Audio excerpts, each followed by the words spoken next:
iPhones will start shipping with. And we might as well get inside and see why it's smaller. Let's start with the iPhone 12 product red for this one. And it really is pretty striking visually just to see a box that's like half the volume it normally is because it's half the height. And as you get inside, you can see the phone is right on top, face down. Footprint is basically the whole box with a little bit of padding. So I imagine the Pro Max box will have to be a little bigger, and then maybe the mini box is even smaller. But we might as well get to that plastic peel. It's pretty simple this time. And right away, that is the product red iPhone 12. Looking not actually that red, but I'll get into that in a second. But let's finish the unboxing. We do have the cable here, USB-C to Lightning. The only other stuff in the box is the paperwork, which is all in this little half-sized pamphlets, the product red sheet, the SIM card removal tool, and a single sticker. So just one white sticker with the iPhones now. And that's it. No wall brick, no headphones, just a phone and a cable in a box, basically. All right, let's take a look at the iPhone 12 Pro. Same exact size phone, so same exact size box, just all black now since the Pro phones are all with these dark themes. So the black box with blue accents for the Pacific Blue phone. But yeah, once you get inside, the phone's right up on the top, and the contents of the box are in fact the same. No special fancy colored stickers for the Pro or anything, and no product red sheet, obviously. Just a phone and a cable. And that's the unboxing for iPhone 12 and iPhone 12 Pro. So the controversy, just to address it right off the bat, is the no charging brick in the box. Apple's defense of it is it's an environmental benefit, meaning they won't have to ship all these chargers and materials that are just going to end up in landfills anyway because people already own charging bricks. Fair. But the thing is, the wall brick that they're talking about, that they've been shipping with the iPhone since the beginning of time, that everybody has already, is the USB-A wall brick, and they're shipping a USB-C cable with the iPhone 12. The only people that have a USB-C wall brick are people who bought the iPhone 11. So most iPhone 12 buyers that only have the USB-A wall brick will have to also go out and buy a USB-C wall brick, which Apple will conveniently sell you, so you can see how that looks. Either way, this is my first look at the new iPhones in person, actually feeling them in the hand, and I gotta say, I am definitely a fan of the updated like industrial design. They look and feel great to me, really solid, a little heavy actually. The boxy sides are everything I wanted as far as taking inspiration from the iPad Pro or even iPhone 4 or iPhone 5 eras of phones. Antenna lines near the corners, super tight tolerances, a flat screen, pretty minimal camera bump, but not zero. I think they would have looked even better with USB-C at the bottom, but you know, I guess we're never gonna get that. But generally, the square sides make it, I think, more grippable. Like some people may find it a little bit sharp actually at first, and a little less comfortable. But hey, people out here are putting cases on every phone, so I guess I shouldn't look too much into that. But I think it looks nice. It also happens to stand up on its own, so that's pretty sweet. What I will say though, is the iPhone 12 Pro has the glossy stainless steel sides, and the iPhone 12 has the more matte aluminum sides, and I honestly prefer the aluminum sides. Like the fingerprints you catch on stainless steel don't look great. It's the same reason I don't want the stainless steel Apple Watch. I feel like it's just a little bit neater. It's also a little bit lighter. These phones are the exact same size, and I mean exactly the same, like cases that fit one, fit the other. But the iPhone 12 Pro weighs 192 grams thanks to stainless steel and an extra camera, and the iPhone 12 weighs 162. Basically, I wish I could make like a hybrid between these two builds, because I also like the satin on the back of the Pro phones instead of this glossy back. And I also I feel like this isn't really red. Like Apple's actually notorious for always changing up colors, so you never quite know if one space gray is the same as another space gray. But the same thing also happens with product red. And this is the least red product red I've seen so far. From every angle, it looks much more peach, like red, orange, or coral. But yeah, now you know. A lot of people were wondering what the extra cutout is on the right side of that phone underneath the power button, since all the other buttons are on the other side. And that is just a cutout for the 5G antennas, because yes, all of these new iPhones have 5G, and that'll of course be examined in the full review.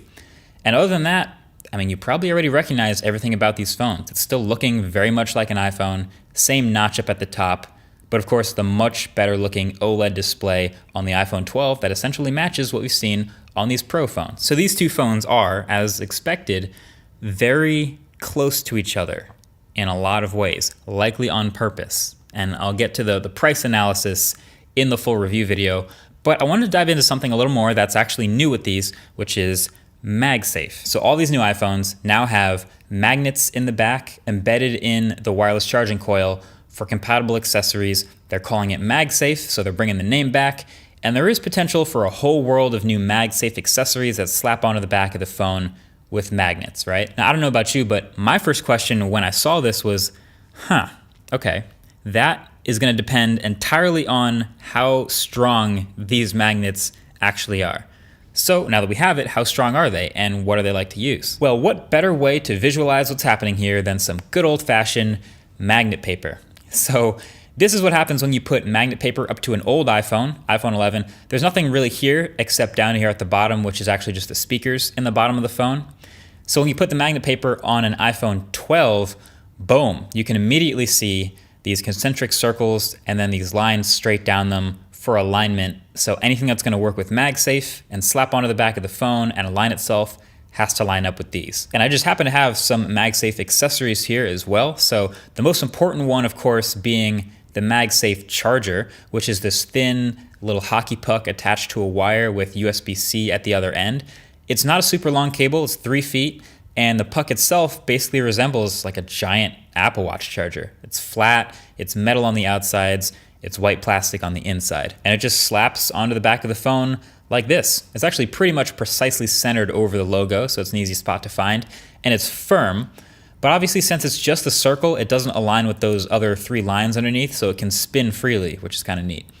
And when you get it connected, I believe there's an NFC chip inside that tells the iPhone what accessory it just connected to and plays an animation on the screen accordingly. So when you connect just the MagSafe charger, you get just this little circular MagSafe charging animation, and it's charging at 15 watts. Cool. Then there's accessories like this MagSafe wallet that they showed. Boom, it has all the corresponding magnets inside to match up with the alignment of the iPhone, and when you connect it, it just kind of snaps onto the back in place. Again, somewhat firmly, but it's not super strong. And then it just plays the appropriate animation. So just to show you, it knows what accessory was attached. There's no extra settings or info on the phone, but it just knows. Then same here with this whole MagSafe case. It's a full case that has the magnetic coils inside, and you can see again those magnets super clear as day. And when you put it on the phone, the whole screen lights up because it knows a whole case is now on the phone. Now, just in case you're wondering, why would you need a whole MagSafe case? What's the point? So if you have the iPhone and the MagSafe case, you attach it, shows the animation, realizes the case is on. It's Pacific Blue animation, which is cool for the case. And now you can still attach that puck onto the back of the phone, and you're gonna charge through MagSafe. So it's going through the case. So that's the benefit of the compatible case, and yet still, if you have this little wallet accessory, and throw it on the back here of the case, it still recognizes through the case what accessory is happening. But if I try to charge through the wallet and the case, it actually still magnetizes, but it doesn't charge. So it seems like the limit to how many accessories, I mean, of course the wallet is magnetically shielded because you don't want to have the cards inside get messed up. But even if you put a second thing on the back, I don't think that would be very efficient. So yeah, one layer of having a case on your phone and still using MagSafe, fine, that's good. But yeah, I think that's the limit too. So anyway, my take on MagSafe is it's kind of cool, but not quite as cool as I was hoping, mainly because of the strength of the magnets. It's a little loose. Now we'll see if third-party accessory makers can use stronger magnets in their accessories to better attach to the iPhone. But I was imagining something like a car mount maybe coming out where it's just holding it up with magnets. But if you go over a bump, like this magnet's not gonna hold it up. So I'm curious how that goes with accessories you really want to stay attached. But even, look at this. This is the wallet mount, which you'd really want to stay attached. But even with this wallet case, putting it in my pocket, it can easily just pop right off, just slide right off, and that's your wallet. That's like the one thing you definitely want to for sure stick to the phone the strongest, right? So we'll see. We'll see what this ecosystem brings. Another fun fact though, this is still technically, it's all Qi. It's a Qi wireless charger. So if you have another Android phone with Qi wireless charging, it actually magnetizes to the back and wireless charges many other Android phones. So if you're into that, you can buy Apple's wireless charger and troll Apple and take pictures of your Android phone wireless charging with MagSafe. Every phone's had MagSafe, guys. But anyway, that's it. That's the first impressions and hands-on. Like I said, I've been using these phones now for a couple days, so the review is in the works. But let me know what you guys would want to see in that video. And of course, there's a bunch more coming up because it's Techtober. That's just what's going on right now. So that's been it. Thanks for watching. Catch you guys in the next one. Peace.